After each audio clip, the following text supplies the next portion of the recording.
একটি ভোটিং করেছিলাম এবং অভাবনীয়ভাবেই আপনারা জিতিয়ে দিয়েছিলেন কৃষ্ণকান্তের উইলকে। তাই জন্য ঠিক সকলের মন মর্জি মতোই আজকে আমি অনিন্দিতা হাজির হয়েছি বাংলা গল্প লাইন বাই লাইনে বঙ্কিমচন্দ্র চট্টোপাধ্যায় মহাশয়ের লেখা উপন্যাস কৃষ্ণক্রান্তের উইল বই থেকে লাইন বাই লাইন আপনাদেরকে পড়ে শোনাবার জন্য। অনেক সিনেমা থিয়েটারও হয়েছে এর ওপর, আশা করি অনেকেই তা দেখেছেন। অনেকে আসল গল্পটা হয়তো পড়েওছেন, কিন্তু যারা পড়েননি বা যাদের একবার পড়ার পরেও দ্বিতীয়বার শোনার খুব মন থাকে, বা যাদের বই দেখে এত বড় উপন্যাস পড়তে খুব বোর লাগে, কেউ একটু পড়ে দিলে পরে ভালোই হয়। চলুন না, তাদের জন্য আজকে আবার শুনি। আর যারা ভোটে জিতিয়েছিলেন তাদের জন্য তো পটেই। কৃষ্ণক্রান্তের উইল একটি বিখ্যাত উপন্যাস, সেই গল্পটাই আজকে আপনাদেরকে শোনাবো আমি অনিন্দিতা বাংলা গল্প লাইন বাই লাইনে। আশা করি আপনারা সবাই একটা দারুণ ইন্টারেস্ট নিয়ে খুব মজা পাবেন। তবে হ্যাঁ, বঙ্কিমচন্দ্র চট্টোপাধ্যায়ের লেখা উপন্যাস তো একটু সাধু ভাষাতে লেখা। আশা করি আমরা বাঙালিরা সাধু ভাষা বুঝতে খুব একটা অসুবিধা হয় না। তবুও আপনাদের সুবিধার্থে কিছু পরিচ্ছেদের পরপরই তার সারাংশ আমি করে দিয়েছি, যার ফলে গল্পের একটা জিস্টও খানিক পরপর আপনারা পেয়ে যাবেন। আশা করি এর জন্য সমগ্র উপন্যাসটি আর অনেক বেশি ইন্টারেস্টিং হয়ে উঠবে আপনাদের কাছে। তো চলুন শুরু করি বঙ্কিমচন্দ্র চট্টোপাধ্যায়ের এই দুর্দান্ত একটি উপন্যাস। শুরু করছি। প্রথম খণ্ডের প্রথম পরিচ্ছেদ। হরিদ্রা গ্রামে এক ঘর বড় জমিদার ছিলেন। জমিদার বাবুর নাম কৃষ্ণকান্ত রায়। কৃষ্ণকান্ত রায় বড় ধনী। তাহার জমিদারের মুনাফা প্রায় 2 লক্ষ টাকা। এই বিষয়টা তাহার ও তাহার ভ্রাতা রামকান্ত রায়ের উপার্জিত। উভয় ভ্রাতা একত্রিত হইয়া ধনোপার্জন করেন। উভয় ভ্রাতার পরম সম্প্রীতি ছিল। একের মনে এমত সন্দেহ কস্মিনকালে জন্মে নাই যে তিনি অপর কর্তৃক প্রবঞ্চিত হইবেন। জমিদারি সকলই জ্যৈষ্ঠ কৃষ্ণকান্তের নামে কৃত হইয়াছিল। উভয় একান্নভুক্ত হইয়াছিলেন। রামকান্ত রায়ের একটি পুত্র জন্মিয়াছিল, তাহার নাম গোবিন্দলাল। পুত্রটির জন্মাবধি রামকান্ত রায়ের মনে মনে সংকল্প হইল যে উভয়ের উপার্জিত বিষয় একের নামে আছে, অতএব পুত্রের মঙ্গলার্থ তাহার বিহিত লেখাপড়া করিয়া লওয়া কর্তব্য। কেননা যদিও তাহার মন নিশ্চিত ছিল যে কৃষ্ণকান্ত কখনো প্রবঞ্চনা অথবা তাহার প্রতি অন্যায় আচরণ করার সম্ভাবনা নাই, তথাপি কৃষ্ণকান্তের পরলোকের পর তাহার পুত্রেরা কি করে তাহার নিশ্চয়তা কি। কিন্তু লেখাপড়ার কথা সহজে বলিতে পারিলেন না। আজ বলিব কাল বলিব করিতে লাগিলেন। একদা প্রয়োজনবশত তালুকে গেলে সেইখানে অকস্মাৎ তাহার মৃত্যু হইল। যদি কৃষ্ণকান্ত এমত অভিলাষ করিতেন যে ভ্রাতুষ্পুত্রকে বঞ্চিত করিয়া সকল সম্পত্তি একা ভোগ করিবেন, তাহা হইলে তৎক্ষণাৎ পক্ষে এখন আর কোনো বিঘ্ন ছিল না। কিন্তু কৃষ্ণকান্তের এরূপ অভিসন্ধি ছিল না। তিনি গোবিন্দলালকে আপন সংসারে আপন পুত্রদিগের সহিত সমানভাবে প্রতিপালন করিতে লাগিলেন এবং উইল করিয়া আপনাদিগের উপার্জিত সম্পত্তির যে অর্থাংশ ন্যায় মতো রামকান্ত রায়ের প্রাপ্য তাহা গোবিন্দলালকে দিয়া যাইবার ইচ্ছা করিলেন। কৃষ্ণকান্ত রায়ের 2 পুত্র আর 1 কন্যা। জ্যৈষ্ঠ পুত্রের নাম হরলাল, কনিষ্ঠের নাম বিনোদলাল, কন্যার নাম শৈলবতী। কৃষ্ণকান্ত এইরূপ উইল করিলেন যে তাহার পরলোকান্তে গোবিন্দলাল 8 আনা, হরলাল ও বিনোদলাল প্রত্যেকে 3 আনা, গৃহিণী 1 আনা এবং শৈলবতী 1 আনা সম্পত্তির অধিকারিণী হইবেন। হরলাল বড় দুর্দান্ত, পিতার অবদ্ধ এবং দুষ্মুখ। বাঙালির উইল প্রায় গোপন থাকে না। উইলের কথা হরলাল জানিতে পারিল। হরলাল দেখিয়া শুনিয়া ক্রোধে চক্ষু রক্তবর্ণ করিয়া পিতাকে কহিল, এটা কি হইল? গোবিন্দলাল অর্ধেক ভাগ পাইল আর আমরা 3 আনা? কৃষ্ণকান্ত কহিলেন, ইহা ন্যায্য হইয়াছে। গোবিন্দলালের পিতার প্রাপ্য অর্থাংশ তাহাকে দিয়াছি। হর বলিল, গোবিন্দলালের পিতার প্রাপ্যটা কি? আমাদিগের পৈতৃক সম্পত্তি সে লইবার কে? আর মা বহিনকে আমরা প্রতিপালন করিব, তাহাদিগের বা 1 আনা কেন? বরং তাহাদিগকে কেবল গ্রাসাচ্ছাদনের অধিকারিণী বলিয়া লিখিয়া দিন। কৃষ্ণকান্ত কিছু রুষ্ট হইয়া বলিলেন, বাপু হরলাল, বিষয় আমার, তোমার নহে।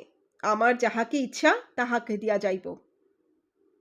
হর বলিল, আপনার বুদ্ধিশুদ্ধি লোপ পাইয়াছে, আপনাকে যাহা ইচ্ছা তাহা করিতে দিব না। কৃষ্ণকান্ত ক্রোধে চক্ষু আরক্ত করিয়া কহিলেন, হরলাল, তুমি যদি বালক হইতে তবে আমি তোমাকে গুরুমশাই ডাকাইয়া বেদ দিতাম। হর বলিল, আমি বাল্যকালে গুরুমশাইয়ের গোপ পুড়াইয়া দিয়াছিলাম, এক্ষণে এই উইলও সেইরূপ পুড়াইব। কৃষ্ণকান্ত রায় আর দ্বিরুক্তি করিলেন না, সহস্তে উইলখানি ছিঁড়িয়া ফেলিলেন। তৎপরিবর্তে নতুন একখানি উইল লিখাইলেন। তাহাতে গোবিন্দলাল ৮ আনা, বিনোদলাল ৫ আনা, কর্ত্রী ১ আনা, শৈলবতী ১ আনা আর হরলাল ১ আনা মাত্র পাইলেন।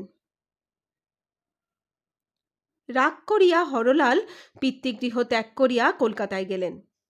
তথা হইতে পিতাকে এক পত্র লিখিলেন। তাহার মর্মার্থ এই, কলিকাতায় পণ্ডিতেরা মত করিয়াছেন যে বিধবা বিবাহ শাস্ত্রসম্মত। আমি মানস করিয়াছি যে একটি বিধবা বিবাহ করিব। আপনি যদ্যপি উইল পরিবর্তন করিয়া আমাকে 10 আনা লিখিয়া দিন, আর সেই উইল শীঘ্র রেজিস্টার করান, তবেই এই অভিলাষ ত্যাগ করিব, নচেত শীঘ্র একটি বিধবা বিবাহ করিব।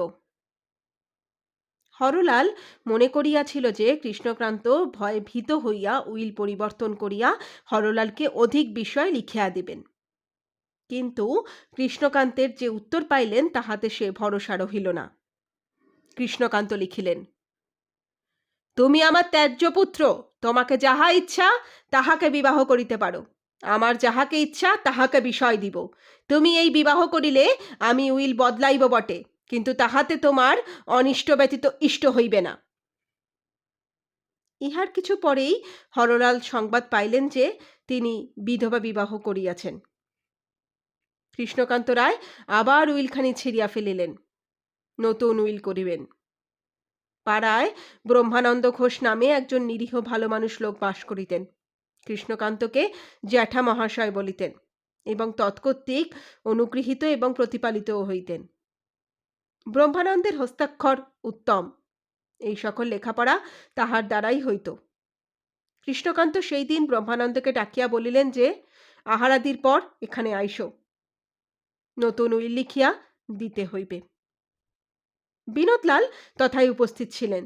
তিনি কহিলেন, আবার উইল বদলানো হইবে, কি অভিপ্রায়? কৃষ্ণকান্ত কহিলেন, এবার তোমার জ্যৈষ্ঠের ভাগ্যে শূন্য পড়িবে।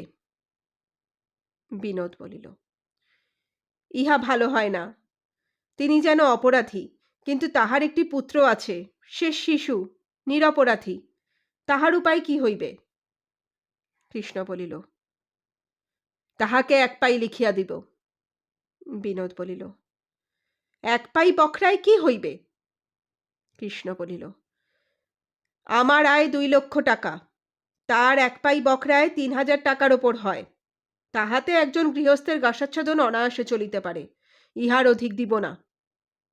বিনোদলাল অনেক বুঝাইলেন, কিন্তু কর্তা কোনো মতে মতান্তর করিলেন না।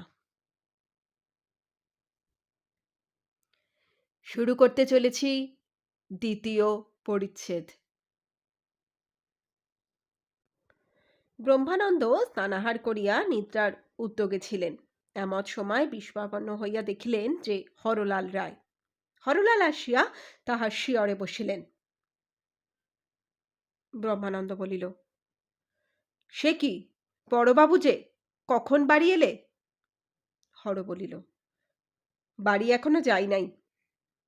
ব্রহ্ম, একেবারে এইখানেই? কলকাতা হইতে কতক্ষণ আসিয়াছ?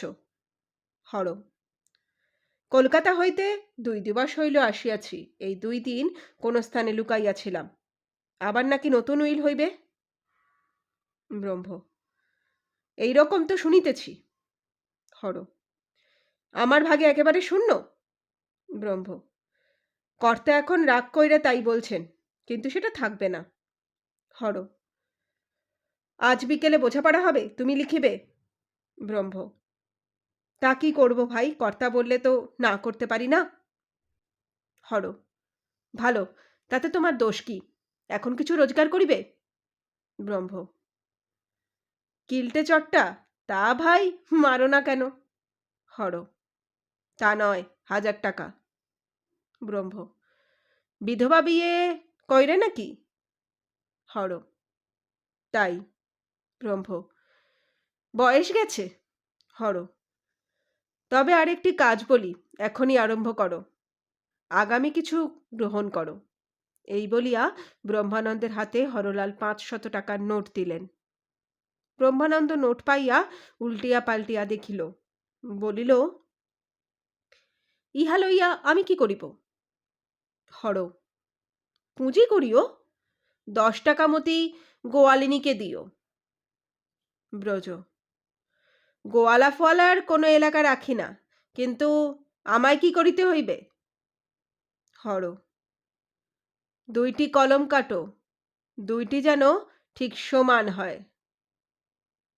ব্রহ্ম: আচ্ছা ভাই, যা বলো তাই শুনি। এই বলিয়া ঘোষজ মহাশয় 2টি নতুন কলম লইয়া ঠিক সমান করিয়া কাটিলেন এবং লিখিয়া দেখিলেন যে 2টিরই লেখা এক প্রকার দেখিতে হয়। তখন হরলাল বলিলেন, ইহার একটি কলম বাস্কতে তুলিয়া রাখো, যখন উইল লিখিতে যাইবে এই কলম লইয়া গিয়া ইহাতেই উইল লিখিবে। দ্বিতীয় কলমটি লইয়া এখন একখানা লেখাপড়া করিতে হইবে। তোমার কাছে ভালো কালি আছে? ব্রহ্মানন্দ মসিপাত্র হইয়া বাহির করিয়া লিখিয়া দেখাইলেন। হরলাল বলিতে লাগিল, ভালো, এই কালে উইল লিখিতে লইয়া যাও। ব্রহ্ম: তোমাদিগের বাড়িতে কি দোয়াত কলম নাই যে আমি ঘাড়ে করিয়া নিয়া যাব? হর: আমার কোনো উদ্দেশ্য আছে, নচেৎ তোমাকে এত টাকা দিলাম কেন? ব্রহ্ম: আমিও তাই ভাবিতেছি বটে, ভালো বলেছ ভাইরে। হর: তুমি দোয়াত কলম লইয়া গেলে কেহ ভাবিলেও ভাবিতে পারে আজই এটা কেন। তুমি সরকারি কালি কলমকে গালি পারিও, তা শোধরালে হইলেই শোধরাইবে। ব্রহ্ম: তা সরকারি কালি কলমকে শুধু কেন, সরকারকে শুধু গালি পারিতে পারিব। হর: তত আবশ্যক নাই, এক্ষণে আসল কর্ম আরম্ভ করো। তখন হরলাল 2খানি জেনারেল লেটার কাগজ ব্রহ্মানন্দের হাতে দিলেন। ব্রহ্মানন্দ বলিলেন, এই যে সরকারি কাগজ দেখিতে পাই? সরকারি নহে, কিন্তু উকিলের বাড়ির লেখাপড়া এই কাগজে হইয়া থাকে, কর্তাও এই কাগজ উইল লেখাইয়া থাকেন জানি, এই জন্যই এই কাগজ আমি সংগ্রহ করিয়াছি। যাহা বলি তাহা এই কালি কলমে লেখো। ব্রহ্মানন্দ লিখিতে আরম্ভ করিল। হরলাল একখানি উইল লেখাইয়া দিলেন। তাহার মর্মার্থ এই, কৃষ্ণকান্ত রায় উইল করিয়াছেন। তাহার নামে যত সম্পত্তি আছে তাহার বিভাগ কৃষ্ণকান্তের পরলোকান্তে এইরূপ হইবে, যথা বিনোদলাল 3 আনা, গোবিন্দলাল 1 পাই, গৃহিণী 1 পাই, শৈলবতী 1 পাই, হরলালের পুত্র 1 পাই, হরলাল জ্যৈষ্ঠ পুত্র বলিয়া অবশিষ্ট 12 আনা। লেখা হইলে ব্রহ্মানন্দ কহিলেন, এখন তো উইল লেখা হইল, দস্তখত করে কে? আমি। বলিয়া হরলাল ওই উইলে কৃষ্ণকান্ত রায়ের এবং 4 জন সাক্ষীর দস্তখত করিয়া দিলেন। ব্রহ্মানন্দ কহিলেন, ভালো, এ তো জাল হইল। হর: এই সাচ্চা উইল হইল, বৈকালে যাহা লিখিবে সেই জাল। ব্রহ্ম: কিসে? হর: তুমি যখন উইল লিখিতে যাইবে তখন এই উইলখানি আপনার পিরানের পকেটে লুকিয়া লইয়া যাইবে, সেখানে গিয়া এই কালি কলমে তাহাদের ইচ্ছা মতো উইল লিখিবে। কাগজ, কালি, কলম, লেখক একই, সুতরাং 2খানি উইলই দেখিতে একই প্রকার হইবে। পরে উইল পড়িয়া শুনানো দস্তখত হইয়া গেলে শেষে তুমি স্বাক্ষর করিবার জন্য লইবে। সকলের দিকে পশ্চাৎ ফিরিয়া দস্তখত করিবে, সেই অবকাশে উইলখানি বদলাইয়া লইবে। এইখানি কর্তাকে দিয়া কর্তার উইলখানি আমাকে আনিয়া দিবে। ব্রহ্মানন্দ ঘোষ ভাবিতে লাগিল, বলিল, বলিলে কি হয়, বুদ্ধির খেলাটা খেলেছ ভালো। হর: ভাবিতেছ কি? ব্রহ্ম: ইচ্ছা করে বটে, কিন্তু ভয় করে।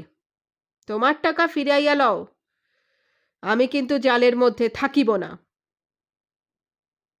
টাকা দাও বলিয়া হরলাল হাত পাতিল। ব্রহ্মানন্দ ঘোষ নোট ফিরাইয়া দিল। নোট লইয়া হরলাল উঠিয়া চলিয়া যাইতেছিল। ব্রহ্মানন্দ তখন আবার তাহাকে ডাকিয়া বলিল, বলি, ভায়া কি গেলে? না বলিয়া হরলাল ফিরিল। ব্রহ্মানন্দ: তুমি এখন 500 টাকা দিলে, আর কি দিবে? হর: তুমি সেই উইলখানি আনিয়া দিলে আরো 500 দিব। ব্রহ্ম: অনেকটা টাকা, লোভ ছাড়া যায় না। হর: তবে তুমি রাজি হইলে? ব্রহ্ম: রাজি না হইয়াই বা কি করি, কিন্তু বদল করি কি প্রকারে দেখিতে পাইবে যে। হর: কেন দেখিতে পাইবে? আমি তোমার সম্মুখে উইল বদল করিয়া লইতেছি, তুমি দেখো দেখি টের পাও কিনা। হরলালের অন্য বিদ্যা থাকুক না থাকুক, হস্তকৌশল বিদ্যায় যৎকিঞ্চিৎ শিক্ষাপ্রাপ্ত হইয়াছিল। তখন উইলখানি পকেটে রাখিলেন, আর একখানি কাগজ হাতে লইয়া তাহাতে লিখিবার উপক্রম করিলেন। ইত্যবসরে হাতের কাগজ পকেটে, পকেটের কাগজ হাতে কি প্রকারে আসিল, ব্রহ্মানন্দ তাহা কিছুই লক্ষিত করিতে পারিলেন না। ব্রহ্মানন্দ হরলালের হস্তকৌশলের প্রশংসা করিতে লাগিলেন। হরলাল বলিলেন, এই কৌশলটি তোমায় শিখাইয়া দিব। এই বলিয়া হরলাল সেই অভ্যস্ত কৌশল ব্রহ্মানন্দকে অভ্যাস করাইতে লাগিলেন। 2-3 দণ্ডে ব্রহ্মানন্দের সেই কৌশলটি অভ্যস্ত হইল। তখন হরলাল কহিল, আমি এক্ষণে চলিলাম, সন্ধ্যার পর বাকি টাকা লইয়া আসিব। বলিয়া সে বিদায় হইল। হরলাল চলিয়া গেলে ব্রহ্মানন্দের বিষম ভয় সঞ্চার হইল। তিনি দেখিলেন যে তিনি যে কার্যে স্বীকৃত হইয়াছেন তাহা রাজদ্বারে মহাদণ্ডার্ঘ অপরাধ। কি জানি ভবিষ্যতে পাছে তাহাকে যাবজ্জীবন কারারুদ্ধ হইতে হয়। আবার বদলের সময় যদি কেহ ধরিয়া ফেলে, তবে তিনি এ কার্য কেন করেন না করিয়া হস্তগত সহস্র মুদ্রা ত্যাগ করিতে হয়। তাহাও হয় না, প্রাণ থাকিতে নয়। হায় ফলাহার, কত দরিদ্র ব্রাহ্মণকে তুমি মর্মান্তিক পীড়া দিয়াছ। এদিকে সংক্রামক জ্বর, প্লীহায়, উদর পরিপূর্ণ, তাহার উপর ফলাহার উপস্থিত। কখন কাংসপাত্র বা কদলী পাত্রে সুশোভিত লুচি, সন্দেশ, মিহিদানা, সীতাভোগ প্রভৃতির অমল ধবন শোভা সন্দর্শন করিয়া দরিদ্র ব্রাহ্মণ কি করিবে? ত্যাগ করিবে না আহার করিবে? আমি শপথ করিয়া বলিতে পারি যে ব্রাহ্মণ ঠাকুর যদি সহস্র বস্ত্র সেই সজ্জিত পাত্রের নিকট বসিয়া তর্ক বিতর্ক করেন, তথাপি তিনি এ কটু প্রশ্নের মীমাংসা করিতে পারিবেন না, এবং মীমাংসা করিতে না পারিয়া অন্য মনে পরদ্রব্যগুলি উদরসাৎ করিবেন। ব্রহ্মানন্দ ঘোষ মহাশয়ের ঠিক তাই হইল। হরলালের এই টাকা হজম করা ভার, জেলখানার ভয় আছে, কিন্তু ত্যাগ করাও যায় না। লোভ বড়, কিন্তু বদহজমের ভয়ও বড়। ব্রহ্মানন্দ মীমাংসা করিতে পারিল না। মীমাংসা করিতে না পারিয়া দরিদ্র ব্রাহ্মণের মতো উদরসাৎ করিবার দিকেই মন রাখিল। শুরু করতে চলেছি 3য় পরিচ্ছেদ। সংক্ষেপে তাহলে পরে আমরা দেখে নিই যে প্রথম 2 পরিচ্ছেদে আমরা কি শুনলাম, যদি সাধু ভাষায় কারোর শুনতে বা বুঝতে যদি অসুবিধে হয়ে থাকে। কৃষ্ণকান্ত রায় এবং তার ভাই, 2 ভাই, ছোট ভাইয়ের 1 ছেলে এবং বড় ভাইয়ের 2 ছেলে এবং 1 মেয়ে। কৃষ্ণকান্ত রায় সবাইকে সমানভাবে সম্পত্তি দিতে চেয়েছে, কিন্তু কৃষ্ণকান্ত রায়ের বড় ছেলে অত্যন্তই দুর্বৃত্ত, যার নাম হচ্ছে হরলাল। উইল লেখে ব্রহ্মানন্দ নামে একটি ব্রাহ্মণ লোক, যে কৃষ্ণকান্ত রায়ের আশ্রিত। হরলাল তাকে টাকা দিয়ে, মানে সোজা কথায় ঘুষ দিয়ে হাস করেছে, যাতে সে নকল উইলে কৃষ্ণকান্তের সই সাবুত সমস্ত কিছু করিয়ে সেটাকেই আসল জায়গাতে জমা রাখে। তো এর পরের ঘটনা, এবারেতে সেই নকল উইল নিয়ে গিয়ে আসল এবং নকলের মধ্যে উইল পরিবর্তিত হয় কিনা, এবং উইল হরলালের হাতে এসে পৌঁছয় কিনা, ব্রহ্মানন্দ ঠিকঠাকভাবে উইল পরিবর্তন করতে পারে কিনা, চলুন তাই এবার আমরা দেখে নিই কি হতে চলেছে কৃষ্ণকান্তের উইলে। শুরু করতে চলেছি ৩য় পরিচ্ছেদ। সন্ধ্যার পর ব্রহ্মানন্দ উইল লিখিয়া ফিরিয়া আসিলেন। দেখিলেন যে হরলাল আসিয়া বসিয়া আছেন। হরলাল জিজ্ঞাসা করিলেন, কি হইল? ব্রহ্মানন্দ একটু কবিতা প্রিয়, তিনি কষ্টে হাসিয়া বলিলেন, মনে করি চাঁদ ধরি হাতে দিই পেরে, বাবলা গাছে হাত লেগে আঙুল গেল ছিঁড়ে। হর বলিল, পারো নাই নাকি? ব্রহ্ম বলিল, ভাই কেমন বাঁধো বাঁধো ঠেকিতে লাগিল। হর বলিল, পারো নাই? ব্রহ্ম বলিল, না ভাই। এই ভাই তোমার জাল উইল নাও, এই তোমার টাকা নাও। এই বলিয়া ব্রহ্মানন্দ কৃত্রিম উইল ও বাস্ক হইতে ৫০০ টাকার নোট বাহির করিয়া দিলেন। ক্রোধে এবং বিরক্তিতে হরলালের চক্ষু আরক্ত এবং অধর কম্পিত হইল। বলিলেন, মূর্খ, অকর্মা, স্ত্রীলোকের কাজটাও তোমা হইতে হইল না, আমি চলিলাম। কিন্তু দেখিও, যদি তোমা হইতে এই কথার বাষ্পমাত্র প্রকাশ পায়, তবে তোমার জীবন সংশয়। ব্রহ্মানন্দ বলিলেন, সে ভাবনা করিও না, কথা আমার নিকট প্রকাশ পাইবে না। সেখান হইতে উঠিয়া হরলাল ব্রহ্মানন্দের পাকশালায় গেলেন। হরলাল ঘরের ছেলে, সর্বত্র গমনাগমন করিতে পারেন। পাকশালায় ব্রহ্মানন্দের ভাতৃকন্যা রোহিণী রাঁধিতেছিল। এই রোহিণীতে আমার বিশেষ কিছু প্রয়োজন আছে, অতএব তাহার রূপ গুণ কিছু বলিতে হয়। কিন্তু আজিকাল রূপ বর্ণনার বাজার নরম, আর গুণ বর্ণনার হাল আইনে আপনার ভিন্ন পরের করিতে হয়। তবে ইহা বলিলে হয় যে রোহিণীর যৌবন পরিপূর্ণ, রূপ উছলাইয়া পড়িতেছিল, শরতের চন্দ্রশোলকলায় পরিপূর্ণ।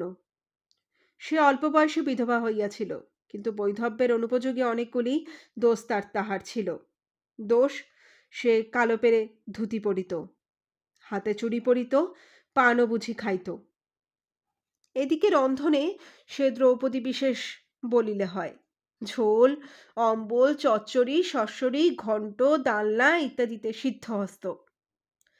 আবার আলেপনা, খয়েরের গহনা, ফুলের খেলনা, সূচের কাজে তুলনারহিত। চুল বাঁধিতে, কন্যা সাজাইতে পাড়ার একমাত্র অবলম্বন। তাহার আহার কেহ সহায় ছিল না বলিয়া সে ব্রহ্মানন্দের বাটিতে থাকিত। রোহিণী রূপসী, ঠন ঠন করিয়া ডালের হাঁড়িতে কাটি দিতেছিল। দূরে একটি বিলাল থাবা পাতিয়া বসিয়াছিল। পশুজাতি রমণীদিগের বিদ্যুদ্দাম কণ্ঠের শিহরে কিনা দেখিবার জন্য রোহিণী তাহার উপর মধ্যে মধ্যে বিষপূর্ণ মধুর কটাক্ষ করিতেছিল। বিড়াল সেই মধুর কটাক্ষকে ভর্জিত মৎস্যাহারের নিমন্ত্রণ মনে করিয়া অল্পে অল্পে অগ্রসর হইতেছিল। এমন সময় হরলাল বাবু জুতা সমেত মশমশ করিয়া ঘরের ভেতর প্রবেশ করিলেন। বিড়াল ভীত হইয়া ভর্জিত মৎস্যের লোভ পরিত্যাগপূর্বক পলায়নে তৎপর হইল। রোহিণী ডালের কাঠি ফেলিয়া দিয়া, হাত ধুইয়া, মাথার কাপড় দিয়া উঠিয়া দাঁড়াইল। নখে নখ খুটিয়া জিজ্ঞাসা করিল, বড় কাকা কবে এলেন? হরলাল বলিল, কাল এসেছি, তোমার সঙ্গে একটা কথা আছে। রোহিণী শিহরিল, বলিল, আজি এখানে খাবেন? সরু চালের ভাত চড়াবো কি? হর, চড়াও চড়াও, কিন্তু সে কথা নয়। তোমার একদিনের কথা মনে পড়ে কি? রোহিণী চুপ করিয়া মাটি পানে চাহিয়া রহিল। হরলাল বলিল, সেই দিন যেদিন তুমি গঙ্গা স্নান করিয়া আসিতে যাত্রীদিগের দল ছাড়া হইয়া পিছাইয়া পড়েছিলে, মনে পড়ে? রোহিণী বাঁ হাতের 4টি আঙ্গুল ডাইন হাতের ধরিয়া অধবদনে বলিল, মনে পড়ে। হর বলিল, যেদিন তুমি পথ হারাইয়া মাঠে পড়িয়াছিলে, মনে পড়ে? রোহিণী বলিল, পড়ে। হর বলিল, যেদিন মাঠে তোমার রাত্রি হইল, তুমি একা, জনকদ বদমাস তোমার সঙ্গ নিল, মনে পড়ে? রোহিণী বলিল, পড়ে। হর বলিল, সেদিন কে তোমায় রক্ষা করিয়াছিল? রোহিণী বলিল, তুমি তুমি ঘোড়ার ওপরে সেই মাঠ দিয়া কোথায় যাইতেছিলে? হর বলিল, শালির বাড়ি। রোহিণী বলিল, তুমি দেখিতে পাইয়া আমায় রক্ষা করিলে, আমায় পালকি বেহারা করিয়া বাড়ি পাঠাইয়া দিলে, মনে পড়ে বই কি, সেই ঋণ আমি কখনো পরিশোধ করিতে পারিব না। হর বলিল, আজ সে ঋণ পরিশোধ করিতে পারিও, তার ওপর আমায় জন্মের মতো কিনিয়া রাখিতে পারো, করিবে? রোহিণী বলিল, কি বলুন, আমি প্রাণ দিয়াও আপনার উপকার করিব। হর বলিল, করো না করো এ কথা কাহারও সাক্ষাতে প্রকাশ করিও না। রোহিণী বলিল, প্রাণ থাকিতে নয়। হর বলিল, দিব্য করো। রোহিণী দিব্য করিল। তখন হরলাল কৃষ্ণকান্তের আসল উইল ও জাল উইলের কথা বুঝাইয়া বলিল। শেষে বলিল, সেই আসল উইল চুরি করিয়া জাল উইল তাহার বদলে রাখিয়া আসিতে হইবে। আমাদের বাড়িতে তোমার যাতায়াত আছে, তুমি বুদ্ধিমতী, তুমি অনায়াসে পারো, আমার জন্য ইহা করিবে? রোহিণী শিহরিল, বলিল, চুরি আমাকে কাটিয়া ফেলিলেও আমি পারিব না। হর বলিল, স্ত্রীলোক এমন অসারই বটে, কথার রাশি মাত্র, এই বুঝি এ জন্মে তুমি আমার ঋণ পরিশোধ করিতে পারিবে না? রোহিণী বলিল, আর যা বলুন সব পারিব, মরিতে বলেন মরিব, কিন্তু এই বিশ্বাসঘাতকের কাজ পারিব না। হরলাল কিছুতেই রোহিণীকে সম্মত করিতে না পারিয়া সেই 1000 টাকার নোট রোহিণীর হাতে দিতে গেল। বলিল, এই 1000 টাকা পুরস্কার আগাম নাও, এ কাজ তোমায় করিতে হইবে। রোহিণী নোট লইল না, বলিল, টাকার প্রত্যাশা করি না, কর্তার সমস্ত বিষয় মিললেও করিব না, করিবার হয়তো আপনার কথাতেই করিতাম। হরলাল দীর্ঘ নিঃশ্বাস ফেলিল, বলিল, মনে করিয়াছিলাম রোহিণী তুমি আমার হিতৈষী, পর কখনো আপন হয়? দেখো, আজ যদি আমার স্ত্রী থাকিত, আমি তোমার খোসামত করিতাম না, সেই আমার এ কাজ করিত। এবার রোহিণী একটু হাসিল। হরলাল জিজ্ঞাসা করিল, হাসিলে যে? রোহিণী বলিল, আপনার স্ত্রীর নামে সেই বিধবা বিবাহের কথা মনে পড়িল, আপনি নাকি বিধবা বিবাহ করিবেন? হর বলিল, ইচ্ছা তো আছে, কিন্তু মনের মতো বিধবা পাই কই? রোহিণী বলিল, তা বিধবাই হোক সধবাই হোক, বলি বিধবাই হোক কুমারী হোক, একটা বিবাহ করিয়া সংসারী হইলেই ভালো হয়, আমরা আত্মীয় স্বজন সকলেরই তাহলে আহ্লাদ হয়। হর বলিল, দেখো রোহিণী, বিধবা বিবাহ শাস্ত্রসম্মত। রোহিণী বলিল, তা তো এখন লোকে বলিতেছে। হর বলিল, দেখো, তুমিও একটা বিবাহ করিতে পারো, কেন করিবে না? রোহিণী মাথার কাপড় একটু টানিয়া মুখ ফিরাইল। হরলাল বলিতে লাগিল, দেখো, তোমাদের সঙ্গে আমাদের গ্রাম সুবাদ মাত্র, সম্পর্কে বাঁধে না।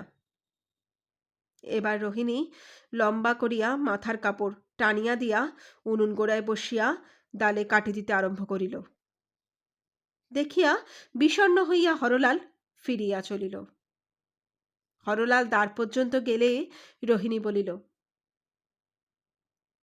কাগজখানা না হয় রাখিয়া যান, দেখি কি করিতে পারি। হরলাল আহ্লাদিত হইয়া জাল উইল ও নোট রোহিণীর নিকট রাখিল। দেখিয়া রোহিণী বলিল, নোট না, শুধু উইলখানা রাখুন। হরলাল তখন জাল উইল রাখিয়া নোট লইয়া গেল। শুরু করতে চলেছি 4র্থ পরিচ্ছেদ। ওই দিবস রাত্রি 8টার সময় কৃষ্ণকান্ত রায় আপন শয়ন মন্দিরে পর্যাঙ্কে বসিয়া উপাধানে পৃষ্ঠা রক্ষা করিয়া শটকায় তামাক টানিতেছিলেন এবং সংসারে একমাত্র ঔষধ মাদক মধ্যে শ্রেষ্ঠ আফিনের ঔরফে আফিমের নেশায় মিঠে রকম ঝিমাইতেছিলেন। ঝিমাইতে ঝিমাইতে খেয়ালে দেখিতেছিলেন যেন উইলখানি হঠাৎ বিক্রয় কোবালা হইয়া গিয়াছে, যেন হরলাল 3 টাকা 13 আনা 2 করা 2 ক্রান্তি মূল্যে তাহার সমুদয় সম্পত্তি কিনিয়া লইয়াছে। আবার যেন কে বলিয়া দিল যে না, এ দানপত্র নহে, এ তমসুক। তখনই যেন দেখিলেন যে ব্রহ্মার বেটা বিষ্ণু আসিয়া বৃষভাবের মহাদেবের কাছে এক কৌটো আফিম কর্জ লইয়া এই দলিল লিখিয়া দিয়া এই বিশ্বব্রহ্মাণ্ড বন্ধক রাখিয়াছেন। মহাদেব গাঁজার ঝোঁকে ফোরক্লোজ করিতে ভুলিয়া গিয়াছেন। এমত সময় রোহিণী ধীরে ধীরে সে গৃহমধ্যে প্রবেশ করিয়া বলিল, ঠাকুরদাদা কি ঘুমাইয়াছে? কৃষ্ণকান্ত ঝিমাইতে ঝিমাইতে কহিলেন, কে? নন্দী? ঠাকুরকে এই বেলা ফোরক্লোজ করিতে বলো। রোহিণী বুঝিল যে কৃষ্ণকান্তের আফিমের আমল হইয়াছে। হাসিয়া বলিল, ঠাকুরদাদা, নন্দী কে? কৃষ্ণকান্ত ঘাড় না তুলিয়াই বলিলেন, ঠিক বলেছ, বৃন্দাবনে গোয়ালাবাড়ি মাখন খেয়েছে, আজও তার কড়ি দেয় নাই। রোহিণী খিলখিল করিয়া হাসিয়া উঠিল। তখন কৃষ্ণকান্তের চমক হইল। মাথা তুলিয়া দেখিয়া বলিলেন, কে ও? অশ্বিনী ভরণী কৃত্তিকা রোহিণী? রোহিণী উত্তর করিল, মৃগশিরা আদ্রা পুনর্বসু পুষ্যা। কৃষ্ণ, অশ্লেষা মঘা পূর্বা ফাল্গুনী। রোহিণী, ঠাকুরদাদা, আমি কি তোমার কাছে জ্যোতিষ শিখতে এছি? কৃষ্ণ, তাই তো, তবে কি মনে করিয়া? আফিম চাই না তো? রোহিণী, যে সামগ্রী প্রাণ ধৈর্য দিতে পারবে না তার জন্য কি আমি এসেছি? আমাকে কাকা পাঠিয়ে দিয়েছেন, তাই এসেছি। কৃষ্ণ, এই এই, তবে আফিমেরই জন্য? রোহিণী, না ঠাকুরদাদা, না, তোমার দিব্য, আফিম চাই না। কাকা বলিলেন যে যে উইল আজ লেখাপড়া হয়েছে তাতে তোমার দস্তখত হয় নাই। কৃষ্ণ বলিল, সে কি, আমার বেশ মনে পড়িতেছে যে আমি দস্তখত করিয়াছি। রোহিণী বলিল, না, কাকা কহিলেন যে তাহার যেন স্মরণ হচ্ছে তুমি যেন দস্তখত করো নাই। সন্দেহ রাখাই দরকার কি, তুমি কেন সেখানে খুলে একবার দেখো না? কৃষ্ণ, বটে, তবে আলোটা ধর দেখি। বলিয়া কৃষ্ণকান্ত উঠিয়া উপাধানের নিম্ন হইতে একটি চাবি লইলেন। রোহিণী নিকটস্থ দ্বীপ হস্তে লইল। কৃষ্ণকান্ত প্রথমে একটি ক্ষুদ্র হাতবাস্ক খুলিয়া একটি বিচিত্র চাবি লইয়া পরে একটা চেস্ট ড্রয়ারের একটা দেরাজ খুলিলেন এবং অনুসন্ধান করিয়া ওই উইল বাহির করিলেন। পরে বাস্ক হইতে চশমা বাহির করিয়া নাসিকের ওপর সংস্থাপনের উদ্যোগ দেখিতে লাগিলেন। কিন্তু চশমা লাগাইতে লাগাইতে 2-4 বার আফিমের ঝিমকানি আসিল, সুতরাং তাহাতে কিছু কাল বিলম্ব হইল। পরিশেষে চশমা সুস্থির হইলে কৃষ্ণকান্ত উইলে নেত্রপাত করিয়া দেখিয়া হাস্য করিয়া কহিলেন, রোহিণী, আমি কি বুড়ো হইয়া বিহবল হইয়াছি? এই দেখো আমার দস্তখত। রোহিণী বলিল, বালাই, বুড়ো হবে কেন? আমাদের কেবল জোর করিয়া নাতনি বল বইতো না। তা ভালো, আমি এখন যাই, কাকাকে বলি দিব। রোহিণী তখন কৃষ্ণকান্তের শয়ন মন্দির হইতে নিষ্ক্রান্ত হইল। গভীর নিশাতে কৃষ্ণকান্ত নিদ্রা যাইতেছিলেন। অকস্মাৎ তাহার নিদ্রাভঙ্গ হইল। নিদ্রাভঙ্গ হইলে দেখিলেন যে তাহার শয়নগৃহে দীপ জ্বলিতেছে না। সচরাচর সমস্ত রাত্রি দীপ জ্বলিত, কিন্তু সে রাত্রে দীপ নির্বাণ হইয়াছে দেখিলেন। নিদ্রাভঙ্গকালে এমত শব্দ তাহার কর্ণে প্রবেশ করিল যে যেন কে একটা চাবি কলে ফিরাইল। এমত বোধ করিলেন ঘরে যেন কে মানুষ বেড়াইতেছে। মানুষ তাহার পর্যাঙ্কের শিরদেশ পর্যন্ত আসিল, তাহার বালিশে হাত দিল। কৃষ্ণকান্ত আফিমের নেশায় বিহর, না নিদ্রিত না জাগরিত বড় কিছু হৃদয়ঙ্গম করিতে পারিলেন না। ঘরে যে আলো নাই তাহারও ঠিক বুঝেন নাই। কখনো অর্থনিদ্রিত, কখনো অর্থ সচেতন, সচেতনও চক্ষু খোলে না। একবার দৈবার চক্ষু খুলিবার কতকটায় অন্ধকার বোধ হইল বটে, কিন্তু কৃষ্ণকান্ত তখন মনে করিতেছিলেন যে তিনি হরিঘোষের মোকদ্দমার জাল দলিল দাখিল করায় জেলখানায় গিয়াছেন। জেলখানা ঘোড়া অন্ধকার। কিছু পরে হঠাৎ যেন চাবি খোলার শব্দে অল্প কানে গেল। এ কি জেলের চাবি পড়িল? হঠাৎ একটু চমক হইল। কৃষ্ণকান্ত শটকা হাতড়াইলেন, পাইলেন না। অভ্যাসবশত ডাকিলেন, হরে। কৃষ্ণকান্ত অন্তঃপুরে শয়ন করিতেন না, বহির্বাটিতেও শয়ন করিতেন না।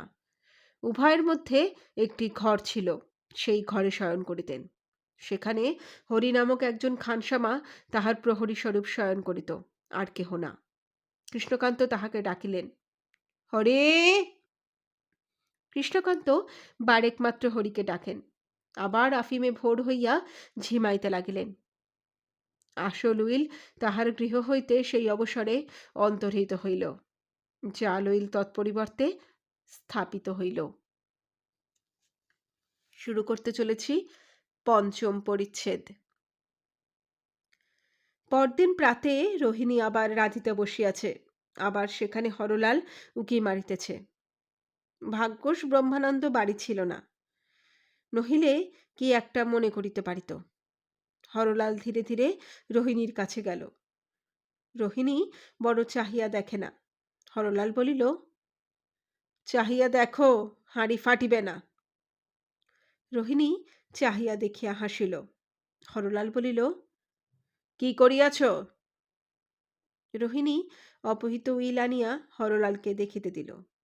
হরলাল পড়িয়া দেখিল, আসল উইল বটে। তখন সে দুষ্টের মুখে হাসি ধরে না। উইল হাতে করিয়া জিজ্ঞাসা করিল, কি প্রকারে আনিলে? রোহিণী সে গল্প আরম্ভ করিল। প্রকৃত কিছুই বলিল না, একটি মিথ্যা উপন্যাস বলিতে লাগিল। বলিতে বলিতে সে হরলালের হাত হইতে উইলখানি লইয়া দেখাইল। কি প্রকারে কাগজখানা একটা কলমদানের ভেতর পড়িয়াছিল। উইল চুরির কথা শেষ হইলে রোহিণী হঠাৎ উইলখানা হাতে করিয়া উঠিয়া গেল। যখন সে ফিরিয়া আসিল, তখন তাহার হাতে উইল নাই। দেখিয়া হরলাল জিজ্ঞাসা করিল, উইল কোথায় রাখিয়া আসিলে? রোহিণী, তুলিয়া রাখিয়া আসিয়াছি। হর, আর তুলিয়া রাখিয়া কি হইবে? আমি এখনই যাইব। রোহিণী, এখনই যাবে? এত তাড়াতাড়ি কেন? হর, আমার থাকিবার জো নাই। রোহিণী, তা যাও। হর, উইল? রোহিণী, আমার কাছে থাক। হর, সে কি, উইল আমায় দিবে না? রোহিণী, তোমার কাছে থাকাও যা, আমার কাছে থাকাও সে। হর, যদি আমাকে উইল দিবে না, তবে ইহা চুরি করিলে কেন? রোহিণী, আপনার জন্য, আপনার জন্য ইহা রহিল। যখন আপনি বিধবা বিবাহ করিবেন, আপনার স্ত্রীকে এই উইল দিব, আপনি লইয়া ছিঁড়িয়া ফেলিবেন। হরলাল বুঝিয়া বলিল, তা হবে না রোহিণী, টাকা যাহা চাও দিব। রোহিণী বলিল, 1,00,000 টাকা দিলেও নয়, যাহা দিবে বলিয়াছিলে তাহা চাই। হর বলিল, তা হয় না, আমি জাল করি, চুরি করি আপনারই হকের জন্য। তুমি চুরি করিয়াছ কার হকের জন্য? রোহিণীর মুখ শুকাইল। রোহিণী অধবদনে রহিল। হরলাল বলিতে লাগিল, আমি যাই হই কৃষ্ণকান্ত রায়ের পুত্র, যে চুরি করিয়াছে তাহাকে আমি কখনো গৃহিণী করিতে পারিব না। রোহিণী সহসা দাঁড়াইয়া উঠিয়া মাথার কাপড় উঁচু করিয়া তুলিল। হরলালের মুখপানে চাহিল, বলিল, আমি চোর, তুমি সাধু? কে আমাকে চুরি করতে বলিয়াছিল? কে আমাকে বড় লোভ দেখাইল? সরলা স্ত্রীলোক দেখিয়া কে প্রবঞ্চনা করিল? যে সঠতার চেয়ে আর সঠতা নাই, যে মিথ্যার চেয়ে আর মিথ্যা নাই, যা ইতরে বড়বড়ে মুখে আনিতে পারে না, তুমি কৃষ্ণকান্ত রায়ের পুত্র হইয়া তাই করিলে। হায় হায়, তুমি আমার অযোগ্য। তোমার মতো নীচ শটকে গ্রহণ করে এমন হতভাগী কে হয়? তুমি যদি মেয়ে মানুষ হইতে, তোমাকে আজ যা দিয়া ঘর ঝাড় দি তাই দেখাইতাম। তুমি পুরুষ মানুষ, মানে মানে দূর হও। হরলাল বুঝিল উপযুক্ত হইয়াছে, মানে মানে বিদায় হইল। যাইবার সময় একটু টিপি টিপি হাসিয়া গেল। রোহিণীও বুঝিল যে উপযুক্ত হইয়াছে উভয় পক্ষে। সেও খোঁপাটা একটু আটিয়া নিয়া রাঁধিতে বসিল। রাগে খোঁপাটা খুলিয়া গিয়াছিল, তার চোখে জল আসিতেছিল। শুরু করছি ষষ্ঠ পরিচ্ছেদ। তুমি বসন্তের কোকিল, প্রাণ ভরিয়া ডাকো, তাহাতে আমার কিছুমাত্র আপত্তি নাই। কিন্তু তোমার প্রতি আমার বিশেষ অনুরোধ যে সময় বুঝিয়া ডাকিবে। সময় অসময় সকল সময় ডাকাডাকি ভালো নহে। দেখো, আমি বহু সন্ধানে লেখনী, মসিপত্র ইত্যাদির সাক্ষাৎ পাইয়া, আরও অধিক অনুসন্ধানের পর মনের সাক্ষাৎ পাইয়া কৃষ্ণকান্তের উইলের কথা ফাঁদিয়া লিখিতে বসিয়াছিলাম। এমন সময় তুমি আকাশে হইতে ডাকিলে, কুহু কুহু কুহু। তুমি সুকণ্ঠ, আমি স্বীকার করি, কিন্তু সুকণ্ঠ বলিয়া কাহারও পিছু ডাকিবার অধিকার নেই। যাহা হোক, আমার পলিত কেশ, চলিত কলম, এইসব স্থানে তোমার ডাকাডাকিতে বড় আসে যায় না। কিন্তু দেখো, যখন নব্যবাবু টাকার জ্বালায় ব্যতিব্যস্ত হইয়া জমা খরচ লইয়া মাথা কুটাকুটি করিতেছিলেন, তখন তুমি হয়তো আপিসের ভগ্ন প্রাচীরের কাজ হইতে ডাকিলে, কুহু। বাবুর আর জমা খরচ মিলিল না। যখন বিরহ সন্তাপ্তা সুন্দরী প্রায় সমস্ত দিনের পর, অর্থাৎ বেলা 9টার সময় দুটি ভাত মুখে দিতে বসিয়াছেন, কেবল ক্ষীরের বাটিটি কোলে টানিয়া লইয়াছেন মাত্র, অমনি তুমি ডাকিলে, কুহু। সুন্দরীর ক্ষীরের বাটি অমনি রহিল। হয়তো তাহাতে অন্য মনে নুন মাখিয়া লইলেন। যাহা হোক, তোমার কুহুরবে কিছু জাদু আছে, নহিলে তুমি বকুল গাছে বসিয়া ডাকিতেছিলে, আর বিধবা রোহিণী কলসি কক্ষে জল আনিতে যাইতেছিল। তখন কিন্তু আগে জল আনিতে যাওয়ার পরিচয়টাই দিই। তা কথাটা এই, ব্রহ্মানন্দ ঘোষ দুঃখী লোক, দাসী চাকরানির বড় ধার ধারে না। সেটা সুবিধা কি অসুবিধা কি কুবিধা তা বলিতে পারি না। সুবিধা হোক কুবিধা হোক, যাহার চাকরানি নাই তাহার ঘরে ঠকামি, মিথ্যা সংবাদ, কোন্দল এবং ময়লা, এই চারিটি বস্তু নাই। চাকরানি নামে দেবতা এবং চারিটির সৃষ্টিকর্তা। বিশেষ যাহার অনেকগুলি চাকরানি, তাহার বাড়িতে নিত্য কুরুক্ষেত্রের যুদ্ধ, নিত্য রাবণ বধ। কিন্তু চাকরানি ভীমরূপিণী সর্বদাই সন্মজ্জানিকিতে হস্তে গৃহরণক্ষেত্রে ফিরিতেছেন। কেহ তাহার প্রতিদ্বন্দ্বী রাজা দুর্যোধন, ভীষ্ম, দ্রোণ, কর্ণতুল্য বীরগণকে ভৎসনা করিতেছেন। কেহ কুম্ভকর্ণরূপিণী 6 মাস করিয়া নিদ্রা যাইতেছেন, নিদ্রান্তে সর্বস্ব খাইতেছেন। কেহ সুগ্রীব গ্রীবা হেলাইয়া কুম্ভকর্ণের বধের উদ্যোগ করিতেছেন, ইত্যাদি। ব্রহ্মানন্দের সে সকল আপদ বালাই ছিল না, সুতরাং জল আনা বাসন মাজাটা রোহিণীর ঘাড়ে পড়িয়াছিল। বৈকালে অন্যান্য কাজ শেষ করিয়া রোহিণী জল আনিতে চাইত। যে দিনের ঘটনা বিবৃত করিয়াছি, তাহার পরদিন নিয়মিত সময় রোহিণী কলসকক্ষে জল আনিতে যাইতেছিল। বাবুদের একটা বড় পুকুর আছে, নাম বারুণী, জল তার বড় মিঠা। রোহিণী সেইখানে জল আনিতে যাইত, আজও যাইতেছিল। রোহিণী একা জল আনিতে যায়, দল বাঁধিয়া যত হালকা মেয়ের সঙ্গে হালকা হাসি হাসিতে হাসিতে হালকা কলসিতে হালকা জল আনিতে যাওয়া রোহিণীর অভ্যাস নহে।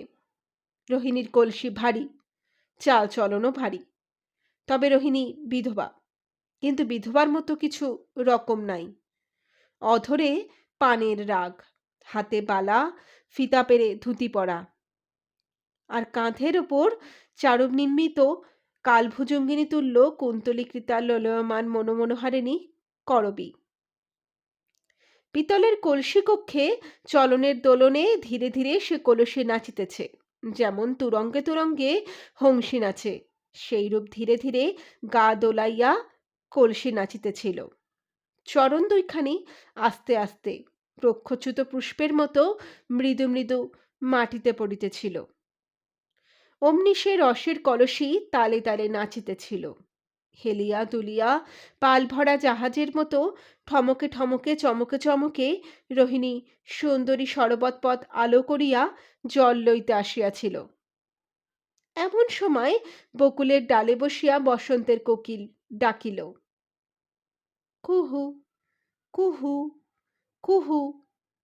রোহিণী চারিদিক চাহিয়া দেখিল।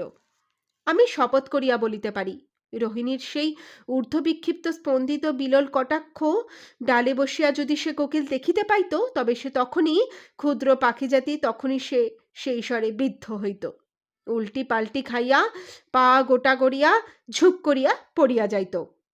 কিন্তু পাখির অদৃষ্টে তাহা ছিল না। কার্যকারণের অনন্ত শ্রেয় পরম্পরায় এটি গ্রন্থিবদ্ধ হয় নাই, অথবা পাখির তত পূর্বজন্মার্জিত স্বীকৃতি ছিল না। মূর্খ পাখি আবার ডাকিল, কুহু কুহু কুহু। দূর হ কালামুখ বলিয়া রোহিণী চলিয়া গেল, কিন্তু কোকিলকে ভুলিল না। আমাদের দৃঢ়তর বিশ্বাস এই যে কোকিল অসময়ে ডাকিয়াছিল।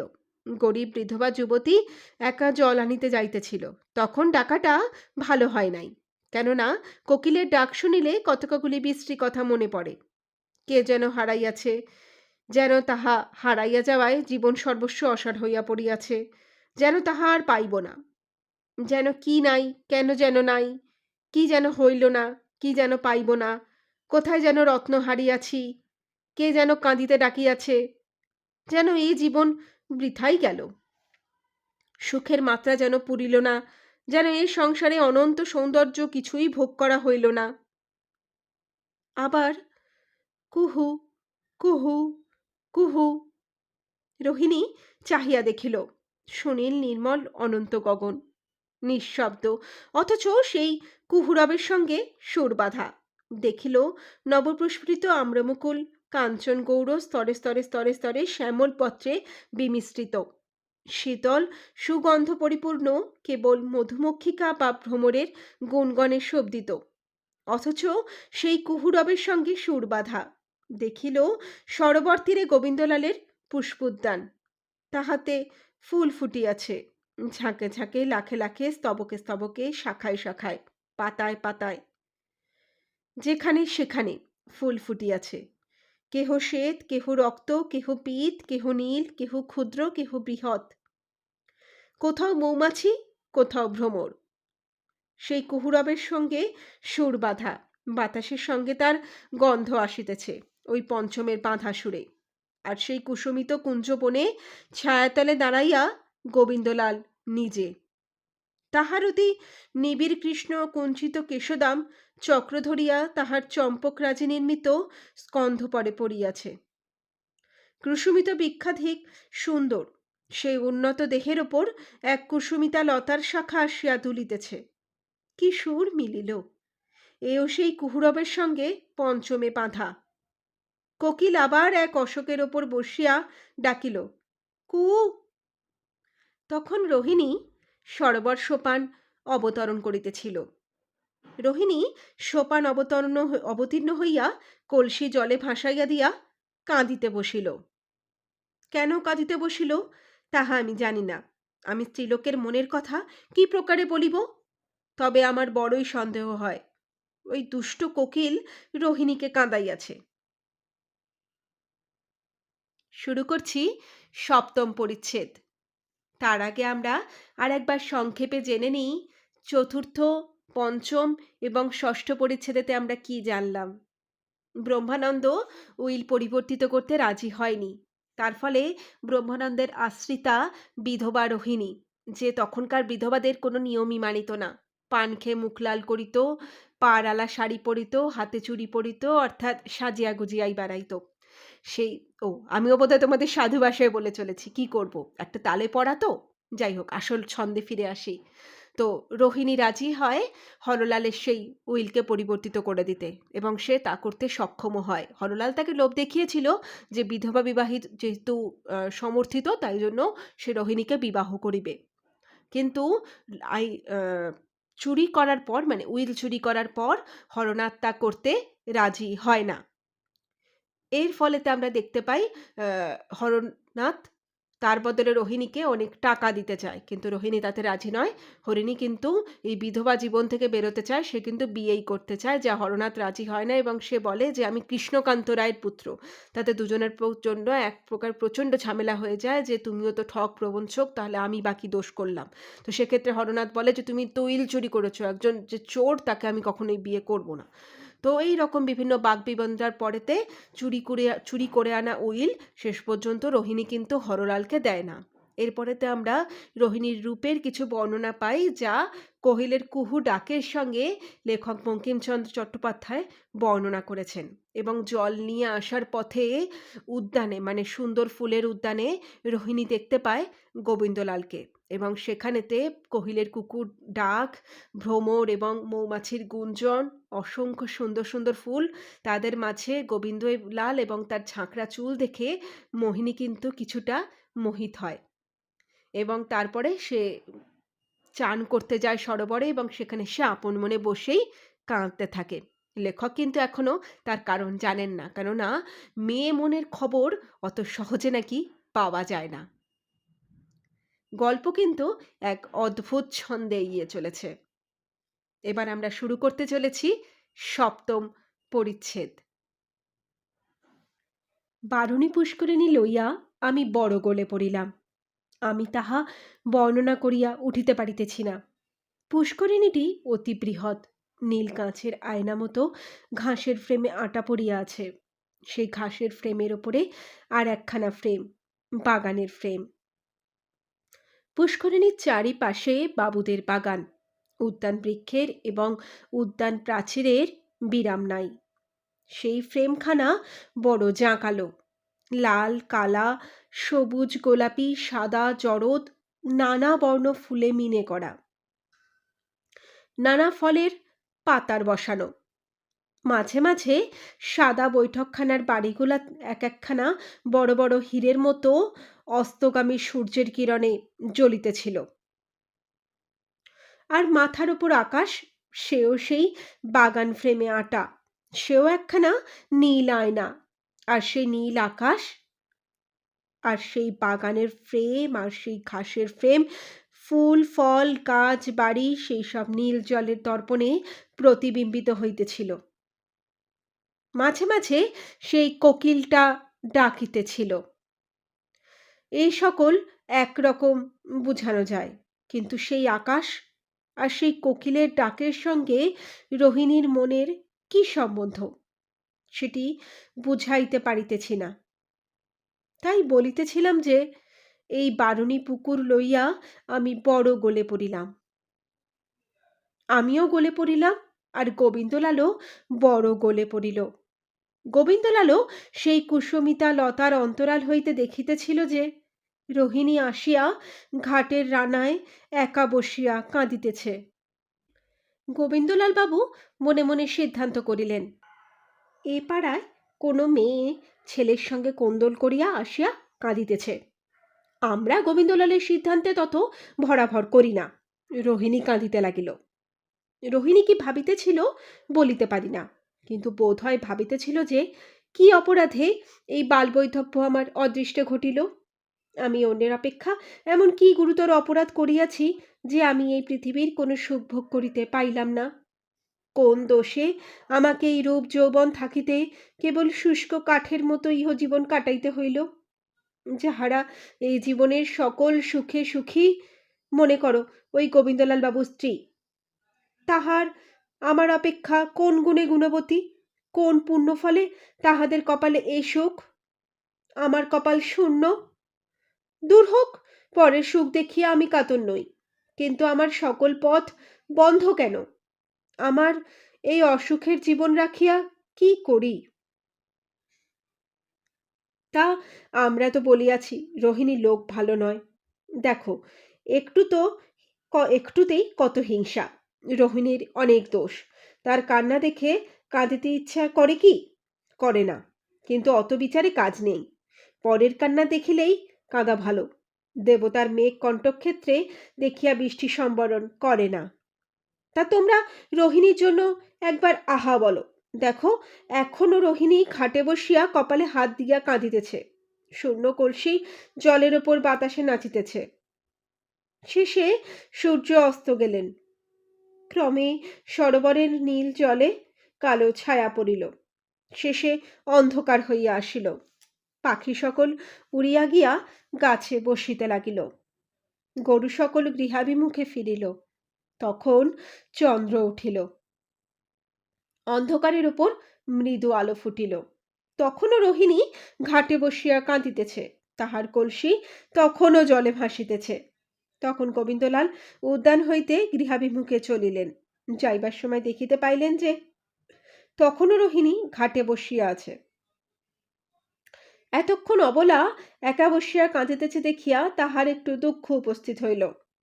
তখন তাহার মনে হইল যে এই স্ত্রীলোক সচ্চরিত্রা হোক দুশ্চরিত্রা হোক, এই জগতে জগৎপিতার প্রেরিত সংসার পতঙ্গ। আমিও সেই তাহার প্রেরিত সংসার পতঙ্গ। অতএব এও আমার ভগিনী। যদি ইহার দুঃখ নিবারণ করিতে পারি তবে কেন করিব না।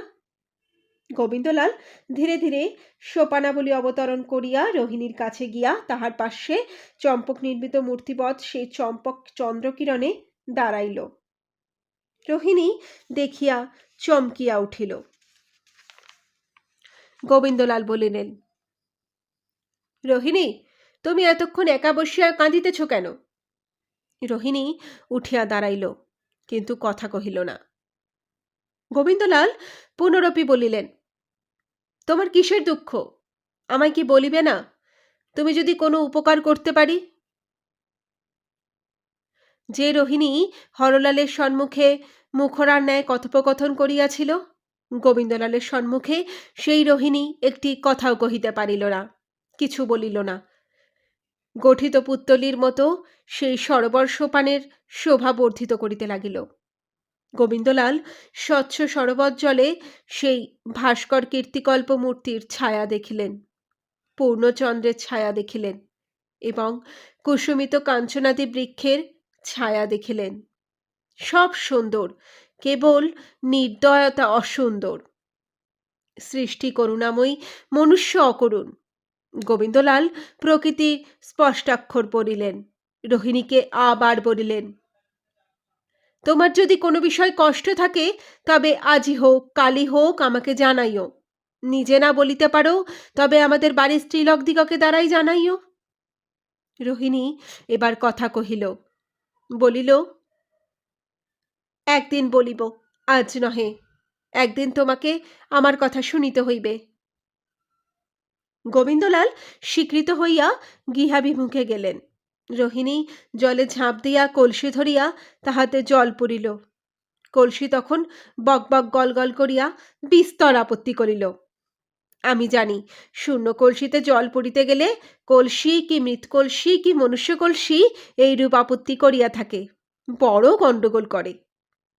পরে অন্তঃশূন্য কলসি পূর্ণতয় হইলে রোহিণী ঘাটে উঠিয়া আর্দ্র বস্ত্রে দেহ সুচারুরূপে সমাচ্ছাদিত করিয়া ধীরে ধীরে ঘরে যাইতে লাগিল। তখন চলত ছালাত ঠানাক ঝিনিক ঠিনিক ঠিন বলিয়া কলসিতে আর কলসির জলেতে আর রোহিণীর বালাতে কথোপকথন হইতে লাগিল। আর রোহিণীর মনও সেই কথোপকথনে আসিয়া যোগ দিল। রোহিণীর মন বলিল, উইল চুরি করা কাজটা। জল বলিল, ছালাত। রোহিণীর মন, কাজটা ভালো হয় নাই। বালা বলিল, ঠিন ঠিনা না, তা না না না। রোহিণীর মন বলিল, এখন উপায়? কলসি বলিল, ঠনক ঠনক ঠন, উপায় আমি, দড়ি সহযোগে। শুরু করতে চলেছি অষ্টম পরিচ্ছেদ। রোহিণী সকাল সকাল পাককার্য সমাধা করিয়া ব্রহ্মানন্দকে ভোজন করাইয়া আপনি অনাহারে শয়নগৃহে দ্বার রুদ্ধ করিয়া গিয়া শয়ন করিল। নিদ্রার জন্য নহে, চিন্তার জন্য। তুমি দার্শনিক এবং বিজ্ঞানবিদগণের মতামত ক্ষণকাল পরিত্যাগ করিয়া আমার কাছে একটা মোটা কথা শোনো। সুমতি নামে দেবকন্যা এবং কোমতি নামে রাক্ষসী, এই দুইজন সর্বদা মনুষ্যের হৃদয় ক্ষেত্রে বিচরণ করে এবং সর্বদা পরস্পরের সহিত যুদ্ধ করে। যেমন দুইটা ব্যাঘ্রী মৃতা গাভী লইয়া পরস্পরকে যুদ্ধ করে, যেমন দুই শৃগালী মৃত নরদেহ লইয়া বিবাদ করে, ইহারা জীবন্ত মনুষ্য লইয়া সেইরূপ করে। আজি এই বিজন শয়নাগারে রোহিণীকে লইয়া সেই দুজন সেইরূপ ঘোর বিবাদ উপস্থিত করিয়াছিল। সুমতি বলিতেছিল, এমন লোকেরও সর্বনাশ করিতে আছে? কুমতি বলল, উইল তো হরলালি দিই নাই, সর্বনাশ কই করিয়াছি? সুমতি, কৃষ্ণকান্তের উইল কৃষ্ণকান্তকে ফিরাইয়া দাও। কুমতি, বাহ, যখন কৃষ্ণকান্ত আমাকে জিজ্ঞাসা করিবে এ উইল তুমি কোথায় পাইলে, আর আমার দেরাজে আর একখানা জাল উইলি বা কোথা হইতে আসিল, তখন আমি কি বলিব? কি মজার কথা, কাকাতে আমাতে দুজনে থানায় যেতে বলো আর কি। সুমতি, তবে সকল কথা কেন গোবিন্দলালের কাছে খুলিয়া বলিয়া তাহার পায়ে কাঁদিয়া পড়ো না? সে দয়ালু, অবশ্য তোমাকে রক্ষা করিবে। কুমতি, সেই কথা, কিন্তু গোবিন্দলালকে অবশ্য এ সকল কথা কৃষ্ণকান্তের কাছে জানাইতে হইবে, নইলে উইলের বদল ভাঙিবে না। কৃষ্ণকান্ত যদি থানায় দেয় তবে গোবিন্দলাল রাখিবে কি প্রকারে? বরং আর এক পরামর্শ আছে, এখন চুপ করিয়া থাকো, আগে কৃষ্ণকান্ত মরুক, তারপর তোমার পরামর্শ মতে গোবিন্দলালের কাছে গিয়া তাহার পা জড়াইয়া পড়িবে, তখন তাহাকে উইল দিব। সুমতি, তখন বৃথা হইবে, যে উইল কৃষ্ণকান্তের ঘরে পাওয়া যাইবে তাহাই সত্য বলিয়া গ্রাহ্য হইবে। গোবিন্দলাল সে উইল বাহির করিলে জালের অপরাধগ্রস্ত হইতে পারে। কুমতি, তবে চুপ করিয়া থাক, যা হইয়াছে তা হইয়াছে। সুতরাং সুমতি চুপ করিল, তাহার পরাজয় হইল। তারপর দুইজনে সন্ধি করিয়া সখ্যভাবে আর এক কার্যে প্রবৃত্ত হইল। সেই বাপিতির বিরাজিত চন্দ্রলোক প্রতিভাসিত চম্পকদাম্মি নির্মিত দেবমূর্তি আনিয়া রোহিণীর মানসচক্ষের অগ্রে ধরিল। রোহিণী দেখিতে লাগিল, দেখিতে দেখিতে দেখিতে কাঁদিল। রোহিণী সে রাত্রে ঘুমাইল না। সপ্তম ও অষ্টম পরিচ্ছেদে তাহলে আমরা কি জানতে পারলাম? সাধু ভাষা থেকে চলিত ভাষায় ফিরে এসে ছোট্ট করে তার একটু তাহলে পরে বর্ণনা করে নেওয়া যাক। এখানেতে দেখা যাচ্ছে যে রোহিণী ঘাটে বসে কাঁদছে। গোবিন্দলাল তাকে দেখতে পেয়েছে, কিন্তু রোহিণীর কান্নার কারণ বোঝা যাচ্ছে না। গোবিন্দলালও মনে বিভিন্ন কারণে ভাবছে হয়তো কারোর সাথে ঝগড়া করে এসছে বা কোনো কিছু, কিন্তু লেখকও কিছু আন্দাজ করেছেন হয়তো বা এই কারণে রোহিণী কাঁদছে।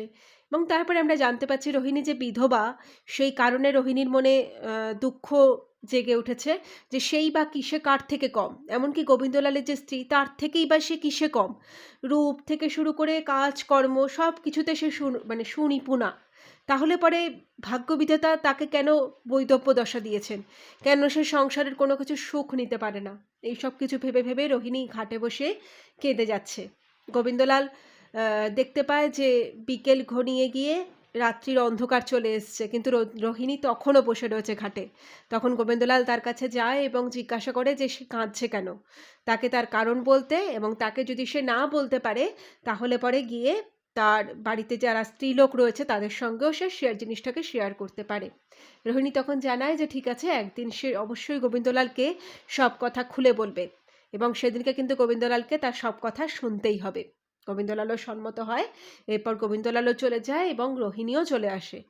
এই আস্তে আস্তে বা রোহিণীর মনেতে চিন্তাভাবনা জেগে ওঠে যে সে যে উইল চুরি করেছে তার ফলে তো গোবিন্দলাল তো কোনো সম্পত্তি তো পাবে না, তাহলে কি সে উইল চুরি করে কি তাহলে পরে ভুল করলো? এবং বাড়ি ফিরে এসেও সেই একই চিন্তাভাবনায় ডুবে থাকে। এবং আমাদের মনের যে দুটো মন, সুমতি এবং কুমতি, সেই মনের দ্বন্দ্বযুদ্ধ তার মধ্যে শুরু হয়। সুমতি বলে যে না, উইল ফিরিয়ে দেওয়া উচিত, কুমতি বলে তাহলে কি আমরা এবার জেলে যাব। তো এরকম সুমতি কুমতির যুদ্ধে আলটিমেটলি কুমতিই জিতে যায়, উইল এই মুহূর্তে তাহলে পরে ফেরানো হচ্ছে না। কিন্তু গোবিন্দলালের যে সুঠাম যে বর্ণনা সেটা তার চোখের সামনে ভেসে ওঠে, সে আবার কেঁদে আকুল হয়ে পড়ে। সে বিভিন্ন চিন্তাভাবনায় রোহিণীর সে রাত্রিটা জেগেই কেটে যায়। এরপর থেকে আমরা শুনব নবম পরিচ্ছেদ। ঘটনার মোড় কিন্তু ঘুরে গেছে, জাল উইল অন্য আসল জায়গায় চলে গেছে, উইল পরিবর্তিত হয়েছে, কৃষ্ণকান্ত সে কথা জানে না। রোহিণী এবং গোবিন্দলাল একে অপরের সঙ্গে মিট করেছে, তাদের প্রথম যে দেখা সাক্ষাৎ সেটা কিন্তু অলরেডি সম্পন্ন হয়েছে। রোহিণীর মনে কিন্তু কোথাও না কোথাও একটা ভাব কিন্তু জেগে উঠছে, গল্প কিন্তু আস্তে আস্তে জমজমাট হয়ে উঠছে। আগামী দিনে নবম পরিচ্ছেদ শুনে নেব তোমাদের সাথেই। আমি অনিন্দিতা, বাংলা গল্প লাইন বাই লাইনে। আজ তোমাদের থেকে আমি এখানেই বিদায় নিচ্ছি। আগামী দিন দেখা হবে, কথা হবে আবার নবম পরিচ্ছেদ থেকে। টাটা, সবাই ভালো থেকো।